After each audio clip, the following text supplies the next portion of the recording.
Shalom Aleichem everyone, Bereshut Mora De'asra. Thank you for the opportunity again to be here. I have to tell you that this week, Baruch Hashem, I had the zechut, my wife and myself, to have a baby girl, Baruch Hashem. And let me tell you something. The due date was today. So basically I was supposed to be in the hospital right now. But then on Sunday, I'm telling to my wife, wait a minute. I promised Rabbi Noaz that I will be here. You have to change. She's like, let me call the doctor. I know. We're calling the doctor. The due date is Thursday. That's it. Last minute, there is no way to change. I was like, listen, Mora De'asra says you have to be there. You're going to be there. Sunday night, we had a baby, Baruch Hashem. So I'm just letting you know, Cheshbein Shamayim. Al kol ponim vayehi v'shalach paro et ha'am. The main question of this parsha is the Gemara that we learn in Megillah, Daf Hayomi. Everyone learned that. We know that by heart already, I'm sure. And vayehi ela leshon tza'ar. It means that when the parsha starts with vayehi v'shalach, even though that was the best thing that happened in the Jewish history ever, everything we do till today is zeicher le'etzias Mitzrayim. Even Shabbat we keep, we sit on Kiddush, the famous question of the Ramban, why Yetzias Mitzrayim is Zechar Master Bereshis, but we do say it, feel it, tease it, any kind of mitzvot, it's in memory of leaving Egypt. Not only that, the final redemption will be based on Yetziat Mitzrayim. Ki mei tzeitzchem mitzrayim areinu nifloes. So we basically build our emunah, faith in Mashiach, and the final redemption based on us leaving Egypt. So how come you can call it En Vayehi Ela Leshon Tzar? So the Midrash says that everyone was in Tzar. Kodesh Baruch Hu, the Jewish people, Moshe Rabbeinu, and obviously Paroi. Because Vayehi B'Shalach Paroi, you regret. But the question is, why Kodesh Baruch Hu was B'Tzar? I understand why it says, you know what, 80% or 98% of the Jewish people died on Makat Choshech, as the Pasuk said, the second in our Parsha. V'chamushim alu b'nei Yisrael Mitzrayim. There is two opinions in the Gemara. V'chamushim either chamishit, 20%, or 1 of 50. And we actually mentioned that in the Agadah on Passover night. So that's one of the explanations why HaKadosh Baruch Hu was sad, why was the Shon Tzar. 98% of the Jewish people dying, not nice. But that's not everything, because still we established the parsha that talk about the Geulah, they talk about the song of the future as Yoshil Moshe as Vayehi, Leshon Tzar. How that's possible? The second question, well, let's go to the continuation of the pasuk. And it says, why HaKadosh Baruch Hu ve'ronacham Elokim de'acheret Pelishtim? Why HaKadosh Baruch Hu didn't take the Jewish people in a shortcut through Pelishtim? Ve'ra'u milchama ve'shavu Mitzrayim ki karov. They will see there is going to be a war and they will go back to Egypt. We're talking about people that saw for a year that Hashem destroyed the Egyptians. Tam, Tzfardea, Kinim, Arov, etc., etc. And the final thing was Bechorot, that he killed everyone over there. There was not even one house in Egypt that they didn't have a dead body in the house. So the Jewish people were afraid. And you know what? Later on, few days later, the Jewish people actually facing the challenge of a war. Not against the Perishtim, a tribes that no one cared about them, against Amalek, the most powerful army in the history, is going to attack the Jewish people. So why are you telling me right now, etc.? They're going to actually face the challenge of a war. Let's go a little bit further, and I want to jump because we don't have much time for the song. This Shabbat called Shabbat Shira. Az Yashir Moshe Bnei Israel. And when Moshe Rabbeinu is singing, everything is nice, everything is amazing. The only question that I ask myself, and I'm sure that everyone have the same question, is why in the future? Az Yashir, Moshe Rabbeinu will sing in the future when Mashiach will come. Moshe, focus on the present right now. Sing to HaKadosh Baruch Hu now. What is Az Yashir Moshe in the future? Say thank you right now. You left Egypt, you survived, you were able to bring with you 600,000 Jewish people, men. Say thank you, Hashem, as the song says. Thank you, Hashem. Now, in the future I will sing. Wait for me. But that's one thing. When you go to his sister, known as Vatetzav Achoto Merachok Lede'am Hayaseh Ito, that later on we find out that his sister was Miriam. For the first time in the history, and I think was also the last time, we gave the stage to a woman, not to talk, to sing to us. So some says that the man was focusing in their own thing. God forbid they were listening to Shirat Nashim. But Miriam, in our parsha, Vatikach et Atov, and for the first time in the history, we giving now the power, the opportunity, the ability to the woman to talk, to say something. And instead of saying, everything is us, instead of taking the credit, you know who told my father to remarry my mother, and that's how we have Moshe Rabbeinu today as the leader of the Jewish people? That was me. Instead of saying, you know who was watching Moshe Rabbeinu from far and telling to Batya, hey, my mom can, that was me. Bizchut nashim tzidkaniyot. Take the opportunity, take advantage of the moment. But what Miriam is doing, one statement. Ashir ala Hashem ki ga'o ga'a, sus ve'rochvo rama bayam. That's it. That's it. The perfect moment in the history that Miriam was able to express herself. What she's saying? Oh, thank you Hashem for killing the horse of Paro with the rider together, or the rider with the horse. That's what you're saying. It's interesting that it's not the first time that we find a relationship with the woman and the horse of Paro. I don't know about you guys, but we says every Friday night Shira Shirim. And one of the psukim that Shlomo, the one that was very wise and actually married to 1,000 wives, what he says, he wants to compare his wife to something. Now we're talking about a very smart person, a Melech Shlomo. He can describe whatever he wants in any way. There is no words that he doesn't know how to use in the perfect way. So now he's talking about his wife, one of them. How we describe, what's the definition, how we compare to what? You know what he says? Lesusati berichve paro dimitich rayati. My dear wife, if I need to imagine you as something, to compare you, the perfect thing to say is like the horse of Paro. Lesusati berichve paro. My horse, the army of Paro, dimitich rayati. I compare you, my dear wife. That's what Shlomo HaMelech says. Haytochen, talking about Shlomo. That's what you do. There is something that is missing. There is something in this parsha that we need to understand why that wasn't the final redemption. Why after Hashem took the Jewish people out of Egypt, we're still in exile. That's the main question of the parsha. Forget about the song. Forget about Miriam. Or the Melchama against the Plishtim. Why are we still here if Hashem promised to Avraham Avinu, Ki ger iyeh zaracha, ve'achrei ken yetzu b'rechush gadol? Why are we still here? The only thing that I believe that when we will go to Israel will be b'rechush gadol. We're going to make sure to take everything with us. But why are we still in exile? What is going on here in this parsha? And I believe that it's going back all the way to the beginning of creation. As you all know, the famous Maharal Gurari on actually last parsha and the parsha before, that he compared the 10 plagues, the Aseret HaMakot, to the 10 sentences that HaKadosh Baruch Hu created the world. Be'asara ma'amarot nivra olam. And he compared them to each ma'amar.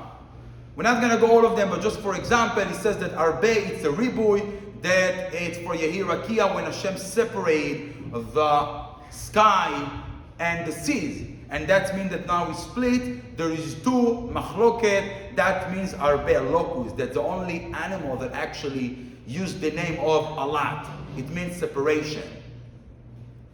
The second one, second ma'amar, that compared to the second one from the last, it's makat choshev, that it's against two or, yehi or. And then the pasuk says, "Ulevnei Yisrael haya or b'moshvotav." The Jewish people, they had light. But when he compared Makat Bechorot, the final Makkah, to the first Ma'amar, what was the first Ma'amar? The Gemara says, Masechet Brachot. Bereshis, there was only 9 Ma'amarot. The Gemara says, Bereshis Maimeru.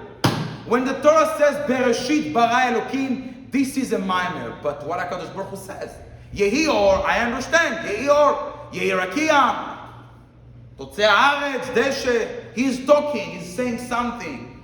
What exactly Hashem says in Bereshit bara Elokim? What he says? And the answer is that he says nothing. So why it's called Ma'amar? The Maharal explained a concept that every time that you talk, it's already machloket, it's already a separation. It's your thought and your speech. It's already 2 things. But there was one thing that describes reality as is without breaking your idea to words. And you know what that? Screaming. When you scream from happiness or from sadness or from pain, you don't talk. You don't express yourself with words. You just there, living your reality and screaming. And if you notice, Moshe Rabbeinu tell to Paroi, when he talk about Makat Bechorot, the end is not going to be when the firstborn in Egypt will die. He says, "V'tiheh tza'aka gdola b'Mitzrayim, asher lo hayta kamoha ve'lo tiheh." It means that in Egypt, they're going to scream like they never screamed before, and they will never do even in the future. And that's what happened. But that, by the way, there was another time in the history of Tze'aka Gedola. And I'm sure that you remember just a few weeks ago, when Esau find out that Yitzchak gave the blessings to Yaakov. Vayitzak Tze'aka Gedola umara. Says the Maharal, screaming its definition of reality as is, without breaking it to words, without taking piece by piece. And the opposite of that, it's reality of godliness. So from one side we have Bereshis bara Elokim, creation of Hashem. From the other side what we have, it's the screaming of the Egyptians when they're dying. That it's completely the opposite, the darkness. The ani oiri v'ani asitini, that believing that they themselves created themselves, etc. That's what the Maharal says. How this is answer our parsha? When HaKadosh Baruch Hu created the first human, he wanted him to do something. He wanted to do something. He says, Mikol etz hagan achol tochel, you can eat from any tree that you want, but there was one tree, don't touch. Obviously, Adam HaRishon, as a good Jew, by the way, that's the proof that he was Jewish. He ate the first thing from the tree that Hashem told him, don't. Right? That's fine. But what is the gan? What is the gan? When you look on this word gan, garden, what exactly it means? What exactly you want to bring with that? So we need to go back to the beginning of the Torah to find out what's the definition of a garden, of a gan. And the pasuk says, Nahar yotze me'eden leashkot et hagan. There is 3 things. There is Eden. Eden is the source of, I'm not sure what, but it's the source of the blessing. And then there is the river, Nahar, the flow, the ability to bring from the source, and it's going to where? To the gan, to the garden, to be mashpia. Adam HaRishon is not standing in Eden. He's not the source of anything. Neither the river. It doesn't bring the shefa. He's in the garden. Hashem puts Adam in the garden. Garden, by definition, it's a place of potential, place of growth, place of doing, of working. As the Torah says, nothing was actually growing in the garden. Why? Nothing was there. No trees, no grass, no leaves, no vegetables, no fruits, no nothing. Why? The pasuk says, "Ve'adam ain la'avod et ha'adama." There was no man over there to work, to grow anything. It means that we have a mission, purpose in our life to make sure that things are growing. And how are we doing that? How are we doing that? How are we making sure that things will grow? So Shlomo HaMelech says also the same thing. He gives us a hint. He says, גן נעול אחותי כלה, גל נעול מעיין חתום. Says המלך שלמה, there is a garden that is locked. And who is this garden? אחותי כלה. My kala is called her my sister, my kala, a wife of anyone, called the Shechina, God's presence here in this world. Gal, why Gal? Because Gal comes from the word of revealing. Will be mitgaleh, says Rashi, and all the Mefarshim explain that this is talk about the Jewish women. That they are a garden and they keep themselves to their husband. Gan na'ul achoti kala, shemeshamrot atzman leba'alein. It means that Shlomo HaMelech asked himself, what is the garden that HaKadosh Baruch Hu put Adam HaRishon? What is this garden? What are we talking about? So obviously in a pshat level it's a garden with trees, but if you open Pirkei de Rabbi Eliezer, it's a blue book, I'm assuming that you have it over here, he already says that that garden doesn't talk about actually garden, and he explained that connected to Tu B'Shvat, Ha'adam etz asadeh. And says Rabbi Elazar ben Orkenos, what he says, that tree was actually referred to Chava Imenu. And you can open there, I think chapter 25, and look more of what he explained. But we see from Shlomo HaMelech that Gan, garden referred to the wife of a person, the woman. Gan na'ul achoti kala. What exactly trying to explain? Says Shlomo HaMelech, you have the ability to grow, you have the potential, but you need to do something about it. The Jewish people, when they left Egypt, the problem was that they believe in Hashem and they were willing to go, but they didn't want it to do anything from themselves. So yes, they have emunah, yes, they know that Hashem will help them, but if they're going to face a challenge called Plishtim, that says, no, we're going back to Egypt. They had the slavery mentality. They were behaving as slaves. That you rely on your master, that, I'm not doing anything for myself. And the Jewish people said, if we need to fight against Plishtim, we go back. Not because we don't believe in Hashem, because we're not willing to do anything from ourselves. When the men were singing, they says, Az Yashir, says the Midrash, they didn't have the power to sing right now. Why, as Rabbi Mordechai explained, a female slave, a servant, whatever she saw on the sea, on the water, even Yechezkel, the great prophet, who saw visions of Maaseh Merkava, couldn't see, could not achieve. And asked Rabbi Mordechai, so how come she's still a slave? How come the Torah called her a shifcha? If she was able to see something that is in a higher level than Yechezkel, how come she's still a shifcha? How that's possible? And he says, because you can see anything. But if you don't change yourself, you stay the same. Doesn't matter what you see. If you don't bring it inside, you internalize, you make sure that it's not just a vision, it's a reality, you'll stay a shifcha. It means that the Jewish people at that time, Moshe Rabbeinu is looking at them in their eyes, and he see they cannot sing to Hashem, not those people. And he says, you know what? Maybe in the future, as Yashir Moshe, not today.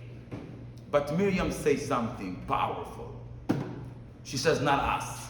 You know what's the concept of the rider and the horse? Is the famous story of the Duvne Magid, of the person who's going to heaven, and Hashem tell him, you seen, and he says, it wasn't me, it was my soul. The soul says, no, it was the body. Hashem put him together, and he gave the analogy of the king who had two guards, the blind and the handicapped, and they both were stealing together. The blind was putting on his shoulders, the one who couldn't walk, and he punished them together. Beautiful known story of the Duvne Magid, perfect. That's exactly what happened with the horse and the rider. The rider says, when he see the water about to literally go on his head, he says, that wasn't me, that was the horse. And the horse says, that wasn't me, that was the rider. Hashem says, no problem. You sing together, you'll die together. Suz ve'ochevo, Rama bayam. Says Miriam Haneviyah, the prophet, the sister of Moshe ve'Aaron. She says, listen, there's nothing that you're able to do without the woman, without your wife. But how you see it? He says, we are like the horse. You're the rider, you do your things, you feel like powerful, but at the end of the day, without the horse, you're nobody. Said Shlomo HaMelech, Lesusati berichve paro, dimitir chayati. My dear wife, I compare you to the horse of Paro. Same thing, that the rider of Paro couldn't take the credit, and he realized there is nothing, and he didn't do anything without the horse. Say Shlomo HaMelech, I'm nobody without you, my dear wife. It means that in this parsha, Miriam doesn't talk about the future. Miriam says, Ashira la Hashem. Today, Miriam was the only person at that time that realized that the only way to leave Egypt is, you know what you need to do? You need to do! She's the one that realized that action matters and not talk, as HaKadosh Baruch Hu taught to Moshe Rabbeinu. Daber el bnei Israel veisau. And who decided to jump? Nachshon ben Aminadab. Says the Zohar that Nachshon, that wasn't his name. That wasn't his name, Nachshon. What kind of a name? Brit Milah v'Kor Shmo b'Yisrael. Nachshon? That's a name? As the Zohar, it referred to the Nachash HaKadmon. Nachshon, Nachash HaKadmon. It says, you know what was the problem with the first sin of Adam HaRishon? The problem that he was waiting that HaKadosh Baruch Hu will do anything for him. And as soon as he got the challenge, he couldn't face it. He couldn't do it. And he failed. That's the snake. The snake is telling you, when everything that HaKadosh Baruch Hu is doing is fine, but when it's your turn to do something yourself, to act, then sorry, it's not for me. That's the snake. That was the power of Egypt. That was the sign. The snake. Says Nachshon ben Aminadab, enough is enough. I will be the one to jump to the water and to make sure that that's not what we do. And Nachshon was from the tribe of Yehuda, tribe of the kings. Lo yasur shevet meYehuda. He was the one that realized that if you're a king, if you're a leader, if you wanted to change something, you need to change something. That's the only way. And he was the one to jump, says the Zohar. He was metaken, the chet of Nachshon HaKadmon. And in his zechut, HaKadosh Baruch Hu opened the sea. That's why he says, Kashe zivugo shel adam kekriyat yam suf. To find your soulmate, it's difficult like opening the sea. Why? Because when you find your soulmate, you need to understand that you're nothing without. It's not a Shalom Bayis class, but just to get a concept. You understand that it's not about you, it's about her. And she needs to get, it's not about her, it's about you. Same thing in the sea. When Nachshon realized it's not about me taking credit, it's not about me praying to Hashem, it's just me doing what I need to do. Jumping to the water. This is Nachshon ben Aminadab. That's what you do. And his father Aminadab, you actually break it to two words. Ami Nadav, my nation giving. Nedava, as a donation from themselves. They're giving themselves. This is Aminadab. You want to change, you want redemption, you want Mashiach to come, you need to take the snake inside of you and make it Mashiach. And by the way, the same numerical value of Nachash, a snake, is Mashiach.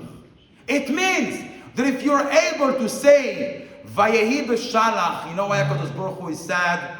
Because it was b'shalach paroi. And Hashem says, I don't want it to be paroi, I want to eat V'haya betzet Israel mimitzrayim. And it was when the Jewish people decided to leave Egypt. That's what the Torah wanted to say. Not Vayehi b'shalach, giving the credit to Paroi. Says the Midrash, HaKadosh Baruch Hu was sad, Loshon Tsar. Hashem says, why do I need to give the credit to Paroi? Why he's the one who needs to do it? Why can I say, V'haya betzet Israel mimitzrayim? Why? And then Hashem says, if they're not there, therefore, if they will see Melchama with Plishtim, they will go back, because they don't do anything.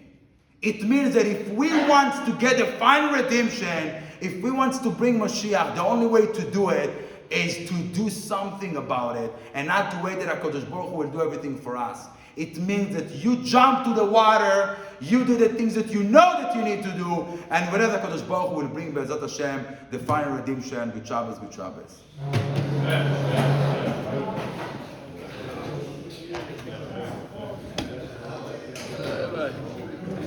Beautiful.